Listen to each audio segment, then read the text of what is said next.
Friends summer వచ్చేసింది. పిల్లలందరూ ఇంట్లో ఉంటారు. అప్పుడు మనకు మార్నింగ్ బ్రేక్‌ఫాస్ట్ ఏం చేయాలా డిఫరెంట్‌గా అని ఆలోచిస్తుంటాం గదా! దానివల్ల ఇదొకటి డిఫరెంట్‌గా నేను ట్రై చేశాను. కొంచెం దోస బ్యాటర్ ఉన్నది. దాంట్లో కొంచెం సబ్బియ్యం ల్యూక్ వార్మ్ వాటర్‌లో కొంతసేపు వేసేస్తే బాగా సోక్ అయిన తర్వాత ఆ దోస పిండిలో కలిపేసేసి ఇప్పుడు ఒక బ్యాటర్‌గా రెడీ చేసి పెట్టేసాను. దానికి క్యారెట్ తురిమి పెట్టుకోండి. పన్నీర్ నేనొచ్చి ఇంట్లోనే ప్రిపేర్ చేశాను. లేకపోతే బయటదైనా తీసుకొని కొంచెం గ్రేట్ చేసి పెట్టుకునేసేయండి. దాని తర్వాత ఈ దోస పిండిని ఇలా మన గుంట పొంగనాలు ఉంది కదా! దాంట్లో పోసేసి, దాని మీద ఈ పన్నీర్ లైట్‌గా కొంచెం అలా వేసేసి, క్యారెట్ వేసేసి, దాని తర్వాత నేను దోస పప్పు ఉంది కదా! దోస పప్పు, డ్రై ఫ్రూట్స్ ఏదైనా గానీ యాడ్ చేసుకోండి. ఫుల్ అండ్ ఫుల్ కార్బ్స్ లేకుండా కొంచెం మనకు ప్రోటీన్ ఫుడ్‌గా ఇది యాడ్ అవుతది. బట్ మన ఫుడ్ తిన్నట్టు ఉంటది అనేసి ఇది నేను ఒక డిఫరెంట్‌గా ట్రై చేశాను.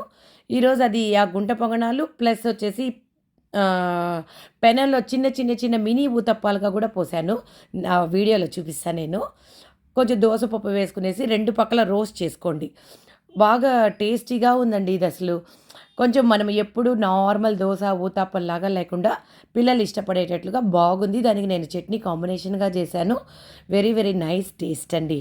బాయ్ అండి. నెక్స్ట్ వీడియోలో మీకు కూల్ డ్రింక్ చూపిస్తాను. బాయ్.